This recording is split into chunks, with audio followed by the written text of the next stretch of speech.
Bienvenidos a un nuevo video de Party Sapiens. Esta vez vamos a seguir con la serie Conversa Panix, episodio 3, dedicado al tema del futuro. Para eso le hice una entrevista a mi amiga Florencio Bertali, historiadora y cantante. Ya saben, si les gustó el video, por favor compártanlo en sus redes sociales, así me ayudan con la difusión, y suscríbanse al canal.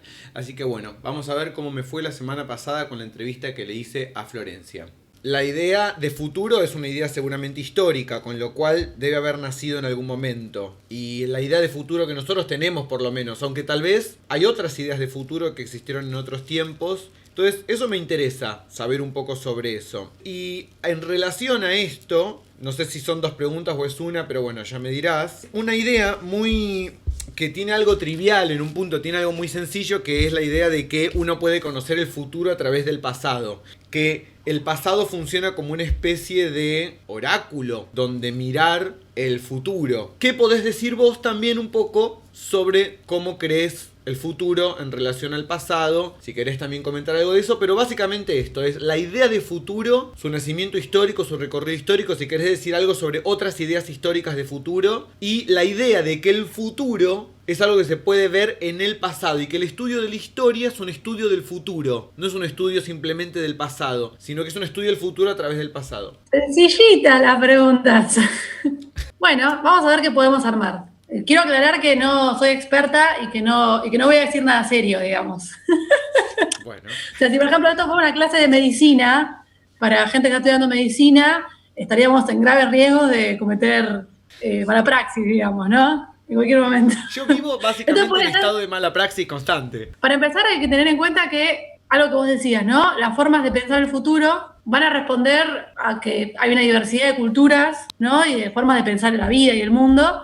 Si nos ceñimos única y exclusivamente a la historia de Occidente, al pensamiento occidental, dejando de lado otro tipo de culturas, otro tipo de cosmologías, está muy instalada la idea de que el futuro o que el tiempo es lineal, ¿no? Que vamos hacia un futuro que todavía no sucedió, que en realidad no es. Uno dice el futuro como si fuera algo que existe, pero que en realidad todavía, desde nuestra perspectiva, nuestra forma de pensar el tiempo, de manera lineal y progresiva, todavía no existe, digamos. En ese sentido, me parece que está bueno pensar justamente esas formas en que se pensó el futuro con una mirada antropológica, que no sé si es algo que estamos muy acostumbrados a hacer los historiadores como ejercicio, que es pensar otras épocas, no como un capítulo de esta historia a la que llegamos en un presente que es el nuestro, ¿no? Como si fuera un desenvolvimiento casi lógico de causas y consecuencias, sino como si fueran un otro en términos antropológicos, ¿no? Otra cultura. Y darle como una entidad, como un estatuto ontológico propio, ¿no? Como si fuera un capítulo de esta que es nuestra historia, nuestro presente, ¿no? Una forma de pensar el futuro que fue muy característica del medioevo y hasta la modernidad, hasta la temprana modernidad, que tiene que ver con, que tiene una raigambre muy religiosa y que tiene que ver con el pensamiento escatológico, es decir, el futuro es el fin del mundo. El presente no es más que una suerte de demora hacia lo que sería una meta final, que es el fin del mundo, que se puede en ese sentido prever a través de profecías. Por eso va a haber un montón de profetas. Escatos significa en griego último, final, postrero.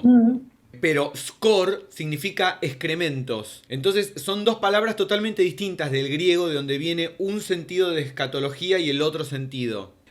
Como que el cristianismo es medio una de las primeras cosmovisiones que postula una idea tan clara de fin de la historia. Podría decir que sí, porque es verdad que en la antigüedad no había una idea del punto de llegada, del punto final, digamos, ¿no? De la historia. Que de hecho, si uno se pone a pensar, todavía está muy presente en nuestra manera de ver el mundo, ¿no? O sea, un poco esa idea del tiempo, del futuro vinculado con esta idea religiosa, del fin del mundo, de este presente permanente, que postula que la iglesia es un poco la garante de ese orden hasta que llegue el fin del mundo, empieza a resquebrajar justamente con la Reforma Protestante. Comienza el imperio de lo que podríamos llamar la política. La política en términos ya más racionales, o sea, no tan ligado a lo religioso como hasta ese momento. Y ahí empieza una nueva perspectiva de futuro, que es la del futuro político, la del pronóstico, del político justamente, que piensa piensa el pasado, que la lectura anterior no la pensaba tanto, ¿no? Porque cuando estábamos sumidos en ese futuro que era tan establecido, no había que mirar el pasado para entender lo que iba a pasar. A lo sumo había que mirar las estrellas, había muchos signos, pero no era el pasado necesariamente. En cambio, ahora sí, el pasado pasa a tener relevancia, va a tener una relevancia práctica, el pasado y el presente. ¿Por qué? Porque hay necesidad de intervenir políticamente y ya no importa tanto el futuro en términos del juicio final, sino el futuro más inmediato. Se establece como una especie de estabilidad, de tiempo estático. Pienso el pasado y pienso el futuro en función de las piezas que tengo, de los estados, de los ejércitos, de los territorios. Pero hay otra foto que podemos ver en esta historia, que es el tiempo que instaura de alguna manera la Revolución Francesa, ¿no? Que lo que plantea es que ahora hay una meta, no es este tiempo estable, previsible, pronosticable, este futuro pronosticable, sino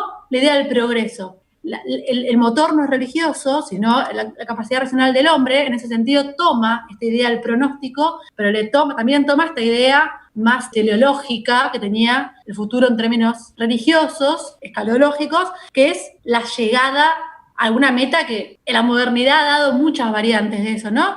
El comunismo, en el caso de después lo que fue el marxismo, que toma mucho esa idea, ¿no? Del progreso y de una línea, ¿no? La línea que va hacia una dirección, el fin de las clases sociales podría ser uno de esos puntos de llegada. El fascismo tuvo otras, el nazismo tuvo otra forma de pensar cuál iba a ser la llegada, ¿no? La purificación de la raza. Hay un lugar al que hay que llegar y que también totaliza, y esto también es una novedad, porque se empieza a pensar la humanidad como un todo, y todo entra en la misma bolsa. Los pueblos originarios, Oriente, hasta el más recóndito rincón está contemplado en esta historia de la humanidad que va hacia un progreso. Y entonces el futuro pasa a ser una mezcla de las dos cosas. Hay posibilidad de pronóstico en el mediano plazo, pero también hay que ir hacia algo que es una meta, que en algún punto, y esto es lo interesante, lo contradictorio, lo paradojal de la modernidad, es medio como que trasciende al ser humano y a su voluntad, porque va a pasar.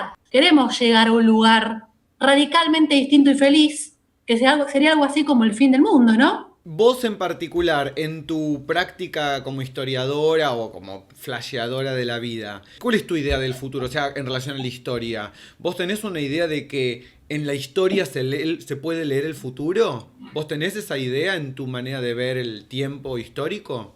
A la historia le podemos hacer preguntas sobre nuestro presente y la historia también nos dispara preguntas sobre nuestro presente. No son lecturas, son preguntas. En ese sentido creo que la relación con la historia tiene que ser filosófica. No puede ser batallas con números, ¿no? Y tampoco puede ser anecdótica ni moralista. Bueno, mirá lo que pasó, esto hay que aprender de esto para no repetir. No, no es eso. Para mí lo interesante es poder que nos pueda iluminar. Uno siempre a la historia vuelve e ilumina nuevas zonas, ¿no? Esto de que el pasado también está en construcción, pero no como una construcción que vamos a llegar a un momento donde el edificio se va a terminar. No hay una verdad a la que estamos llegando, porque eso también tiene que ver con el pensamiento moderno del progreso. No es que ahora estamos más cerca de la verdad que las personas en el medioevo, no estamos más cerca de llegar a una verdad, pero sí tenemos la posibilidad de iluminar nuevas zonas de ese pasado. Creo que la historia sirve en ese sentido para estimular el pensamiento y para darnos materia prima para pensar y como un lugar a donde buscar respuestas, que no es encontrarlas, no es lo mismo que encontrarlas, sino buscar, estimular esa búsqueda permanente. Por eso uno, cuando piensa un fenómeno, y acá voy a retroceder a lo que hablábamos antes sobre la política hoy y estos dos regímenes de futuridad, este tiempo más pronosticable, este tiempo más profetizable, que yo creo que a veces lo que nos enoja un poco, a mí por lo menos, acá hablo desde mi perspectiva, que me pasa a veces con este gobierno, o me pasó con otros gobiernos que también apoyé, que es que a veces siento que están todo el tiempo en el plano del pronóstico, ¿no? La política quizás se ha vuelto, más que nunca, algo muy de intervenir en el presente permanentemente, ¿no? Como no hay una preocupación profunda por pensar un futuro de progreso. Uno lo que le pide quizás a la política, le pide, pensemos mundos futuros. La siguiente pregunta tiene que ver con la peste, futuro y peste. Ahora, este mismo ejercicio que hablamos sobre el futuro, pensado en relación a la pandemia y las enfermedades, ¿no? Como si vamos a hacer un juego de meternos un poco a hablar de las pandemias del futuro a través de alguna mirada que puede tal vez ser la mirada de las pandemias del pasado. Me parece interesante, marcar esto de que la epidemia, la peste, es algo, está que está registrado desde hace mucho tiempo, digamos, ¿no? Y que algo que me llama la atención, pero que no digo, con esto no saco ninguna conclusión, digamos, ¿no? Estuve leyendo un poquito sobre las epidemias que ahora pasaban a ser, ¿no?, la gran vedette, y algo que es llamativo es que estuvieron siempre muy vinculadas con tres cosas: con el comercio, con las guerras y con los momentos de crisis de recursos. Digo, la peste negra fue, creo que, la más grande en términos de pérdida de vidas y de letalidad, y aparte por lo morbosa que era, ¿no? La gente se llenaba de bubones, pestilentes, era como muy pesadillesca, ¿no? En el caso de la peste negra, por ejemplo, se dice que el origen, y acá no quiero caer en ninguna suspicacia, porque todo se puede leer en este momento como si estoy diciendo algo conspiranoide, pero vino de Asia también, ¿no? Pero aparentemente tuvo que ver con el comercio con Oriente, y también una de las explicaciones que dan algunos historiadores como Legoff, que trabaja el tema de la peste en el medioevo, es que justamente la peste negra, que cae más o menos en el 1348, 1347, cae en un momento en donde ya había condiciones un poquito peores de vida, digamos, ¿no? ¿Por qué? Por una serie de cambios climáticos que había afectado las cosechas, y seguía habiendo mucho peso tributario sobre esos sectores campesinos. Entonces ya era de por sí una población menos inmunizada porque estaba en peores condiciones. Se alimentaba peor, trabajaba mucho más, dormía poco, bueno, todo lo que sabemos que hace que bajen las defensas del cuerpo. Y eso posiblemente haya también favorecido. ¿Por qué digo esto? Porque estamos en un momento también, para pensar la pandemia, bueno, hago un paréntesis, ¿no? En la peste, lo que se conoció como gripe española, que fue a principios del siglo XX, medió la Primera Guerra Mundial. Fue durante la Primera Guerra Mundial, de hecho, ¿no? Fueron las tropas norteamericanas que llevaron el virus a Europa, y de nuevo, ¿no? No hay nada peor que una guerra para bajar el sistema inmunológico, para que la gente esté peor, haya menos alimentación, haya más estrés, una serie de cosas que hacen que el cuerpo humano esté menos capacitado para defenderse. Digo, porque no aparecen en cualquier momento las pestes y no se sabe bien por qué aparecen. Entonces, bueno, podemos pensar que hay algunas cosas que se repiten. Algo que a mí me gusta pensar es que quizás lo que hay en este tipo de episodios tan potentes es que lo que sucede es como una suerte de aceleración de ciertos elementos que ya estaban presentes, muy en un segundo plano, muy en la oscuridad, o que por ahí se veían, pero todavía eran algo muy de poca relevancia, que no estaban como en el primer plano y pasan a estar en el primer plano, ¿no? Se desarrollan muy velozmente. La digitalización extrema de la vida, y bueno, todo el elemento que tiene que ver con la reaparición del Estado, pero como el Estado ya no en términos soberanos, sino como una especie de garante de nuevo orden, el Estado como una especie de momento para centralizar la información y el control de los ciudadanos. No estoy diciendo que eso esté pasando, estoy nada más haciendo un relevamiento a las cosas que veo que se plantean, y es cierto que después de siempre una pandemia hay un intento de reordenamiento. ¿Por qué necesidad de organizar la vida después del caos que genera la muerte masivamente, ¿no? Bueno, la pregunta es cómo se va a reorganizar, y el hecho de que el modelo chino hace rato venga emergiendo, ¿no? Este capitalismo de Estado o comunismo de mercado, no sé, ¿no? Habría que llamarlo que combina esta idea de, por un lado, de ciertas ideas comunistas, si se quiere, sobre todo por la centralidad del Estado como organizador de la vida, pero al mismo tiempo fuerte a política de mercado, ¿no? De flexibilidad laboral, de precarización de la vida. Bueno, es un poco aterrador, pero podría estar siendo un modelo en el que, lejos de lo que uno piensa, de la cosa más anárquica, que una vez tiene la idea, ¿no?, de que los mercados fluyen, entonces hay una anarquía, habría como un orden mucho más fuerte que de alguna manera garantice esa anarquía. Como en todo proceso, hay que pensar que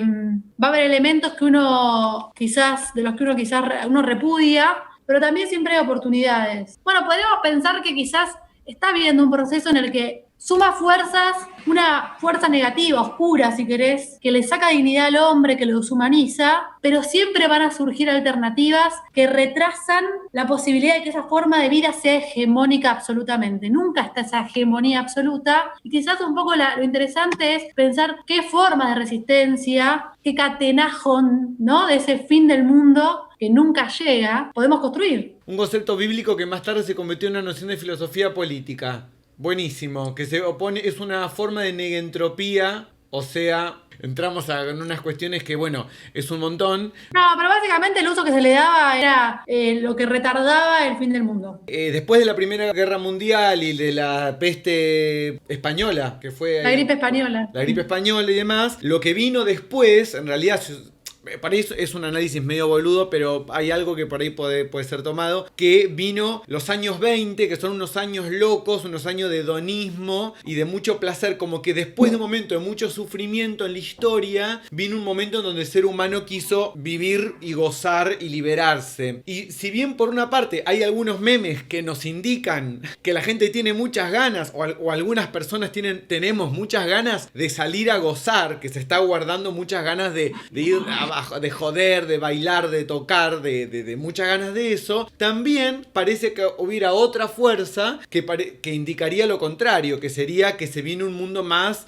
antiséptico, más donde la gente tiene miedo al contacto, de enfriamiento de las pulsiones del contacto, del goce y qué sé yo, digamos, como que no queda claro si vienen unos años locos o si vienen unos años fríos. Bueno, es verdad que, por ejemplo, muchos autores dicen que de hecho el Renacimiento es un poco eso también, no solamente el Renacimiento en términos de volver a la antigüedad, sino de la vida después de lo que fue esa peste que fue terrible, ¿no? Como 8 años duró una cosa así. Creo que como 1/3 de Europa murió. Pues imagínate lo que fue eso, 1 de cada 3 personas moría de peste bubónica, una cosa de locos. Y que es verdad que después de eso hay como el Renacimiento tiene que ver un poco con eso también, ¿no? Con el renacer de la vida, de cierta alegría, cierta estética, cierta conexión con el cuerpo, con el erotismo, bueno. Esa imagen en particular del futuro que son las utopías y la idea de la revolución, ¿no? Vos antes habías mencionado un poco sobre esto, pero quería como profundizar. ¿Dónde quedó hoy en día esa imagen? Si la imagen de la revolución es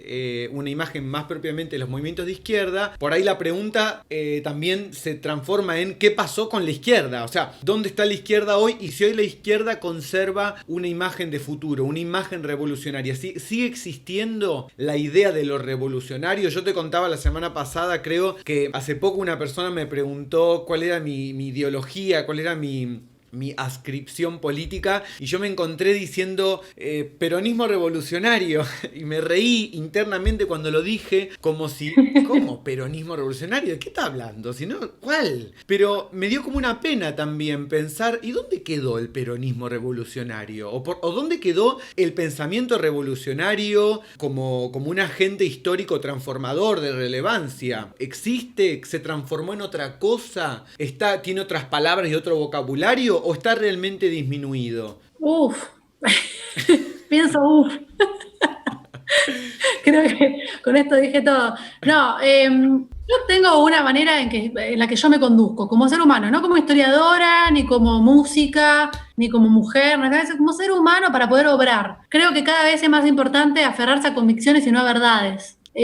Porque hemos aprendido, eso sí quizás nos deja cierta lección la historia, ahí sí quizás hay una lección, o mejor dicho, no una lección, porque la lección suena muy higienista, ¿no? Pero sí una percepción, una sensibilidad en torno a que cuando uno plantea que hay un lugar donde llegar, cerrado, concreto, y que no importan mucho los medios cómo se llegue, eso a veces genera mucho dolor y puede generar aparte un fracaso muy estrepitoso que inclusive haga involucionar lo que uno quería lograr. Entonces creo que lo importante es conducirse a través de convicciones, es decir, vivir en un permanente relativismo a veces lleva a cierto cinismo que también es peligroso, ¿no? Muy bueno, pero ojo, porque también esta idea de la verdad absoluta y de hay que llegar a un lugar, a veces también nos vuelve cínicos, ¿no? Yo a veces tengo discusiones con gente que me plantea, bueno, pero después de todo, haber sacado la AUH, bueno, no cambia nada.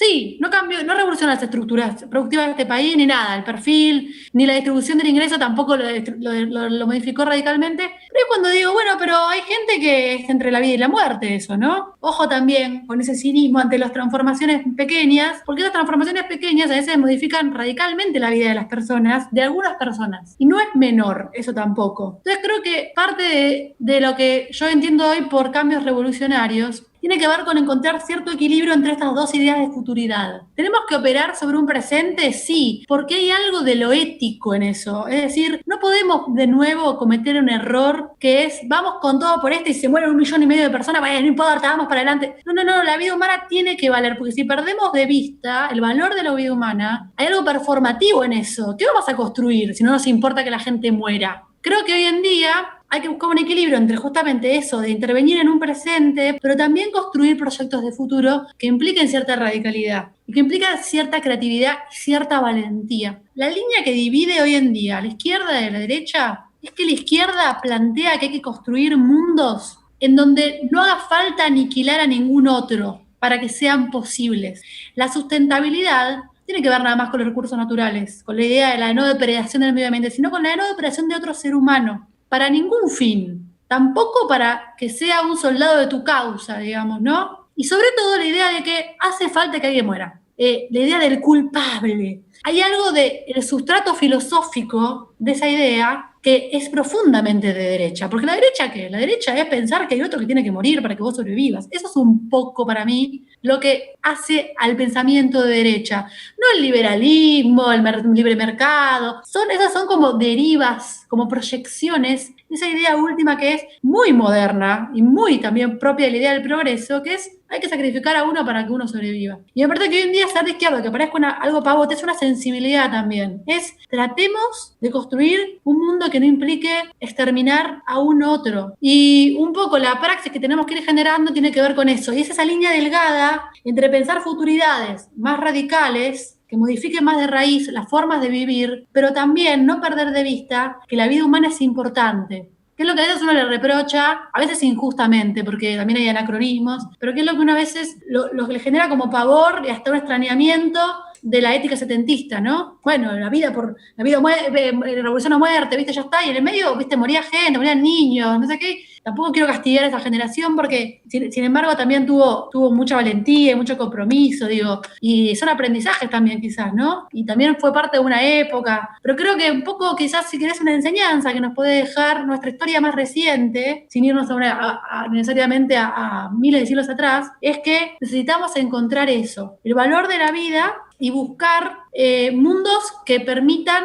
la diversidad y que no requieran del exterminio de un otro como discurso culpabilizador. Y bueno, hay que luchar por esa sensibilidad, desde la ideología que uno quiera. O sea, me refiero a que no tiene que dar compartidos con estar en el PTS o estar en el kirchnerismo o defender a John William Cook o defender a Juan Domingo Perón. Pero siempre tiene que estar matrizado por esta idea, creo, de hay que defender la vida humana, la dignidad y la vida humana. Nunca puede estar en segundo término eso. Y la vida humana feliz, es lo otro, ¿no? La revolución no puede ser trágica. Pero eso no puede ser un momento en el que haya que matar muchas personas. Uno tiene que estar bailando mientras genera transformaciones, tiene que estar garchando, cogiendo, no sé, viste, como conectando con el placer. Y eso también es algo que no estaba tan presente en los 70 y que me parece que hay que empezar a tomar también como horizontes, ¿no? La alegría, porque la tristeza y el resentimiento difícilmente puedan transformar un mundo que está ya de por sí muy signado por eso, ¿no? Por el odio. Por eso las luchas vinculadas con el feminismo, con el género, son importantes, no son menores, o con los derechos de minorías invisibilizadas o sometidas,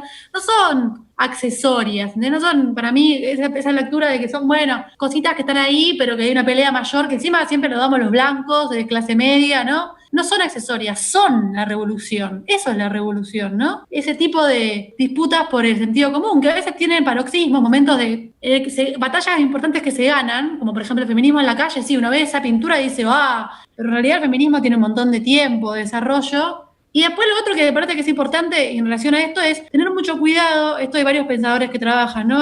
Sobre el tema, sobre todo pensadoras o pensadores con X, que es tener mucho cuidado que este tipo de luchas no terminen subsumidas a la lógica del capital, ¿no? Es otro de los peligros. Que terminen siendo de alguna manera fagocitados, que pierdan esa vitalidad.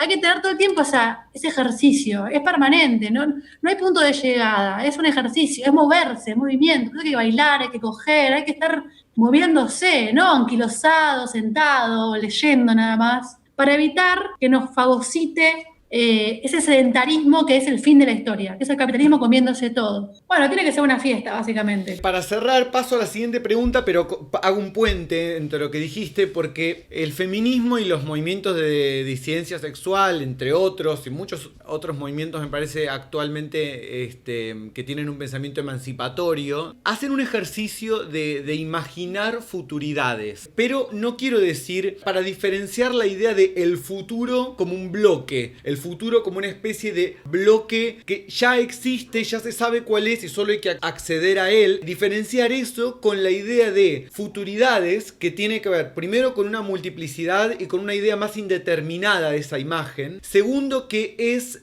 por lo tanto más creativa, por eso la idea de imaginar, ¿no? Y tercero, una idea de que no está ya dado allá, sino que es lo que crece acá, como no tan separado del presente, sino la futuridad como una especie de vibración del presente, de vibración indeterminada y creativa en el presente mismo. Tomo por un lado esta idea última que estábamos comentando, que me parece muy linda, y la conecto con la idea actualmente de democracia. Pensar un poco la idea de democracia y problematizar sus vectores de cristalización, donde la democracia quedaría reducida al conjunto de las instituciones republicanas, burguesas, capitalistas, modernas, y pensar una idea más linda, democracia más emancipatoria, que tendría que ver con esa fuerza que vuelve a poner en discusión, en disputa, lo que había sido cristalizado. Entonces te pregunto por si le encontrás vos a la palabra democracia o a un cierto pensamiento de la democracia o a un cierto estado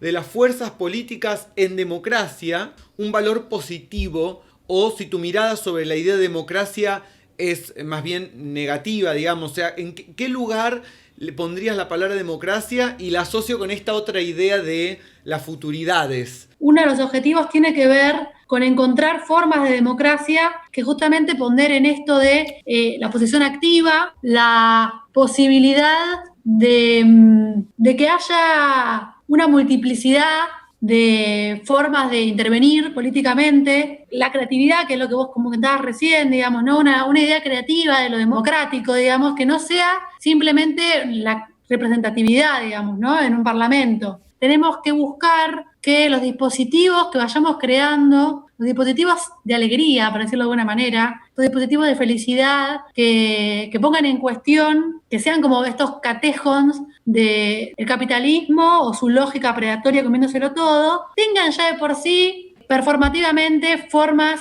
democráticas de funcionar. Y siempre teniendo como norte de alguna manera esto de posibles futuridades. Exploremos, ¿no? Propongamos, seamos creativos, no nos quedemos quietos, ¿no? Creo que la democracia tiene que ver con eso, con la posibilidad en el sentido de también de crear no solamente nuevas futuridades en términos mentales, sino en el presente, y para eso tenemos que tener también nuevas maneras de vincularnos que sean también democráticas. Por eso creo que todo movimiento que ponga en cuestión las formas jerárquicas en las que se organiza la sociedad, simbólicamente, políticamente, jurídicamente, económicamente, siempre tienen que ser creativas, siempre tienen que proponer no solo un futuro, sino una forma de intervenir actualmente que ya contenga ese futuro, una forma de vincularnos, de dar las peleas, de intervenir en la realidad que contengan ese futuro, que no lo piensen como algo que va a pasar cuando tomemos los medios de producción, que es un poco la lógica de la izquierda, si se quiere, de otras épocas. Tiene que estar ahora. Y la democracia para mí es eso, es algo en acto, es algo que tiene que estar sucediendo, tenemos que estar pensando, tenemos que estar construyendo, no es algo que ya está, no es que vivimos en democracia, sí, es una democracia de un tipo, pero bueno, en la polisemia de esa palabra, la democracia en términos más flexibles, dinámicos y vitales tiene que ver con eso, con construir formas democráticas que por ende posibiliten construir nuevos mundos.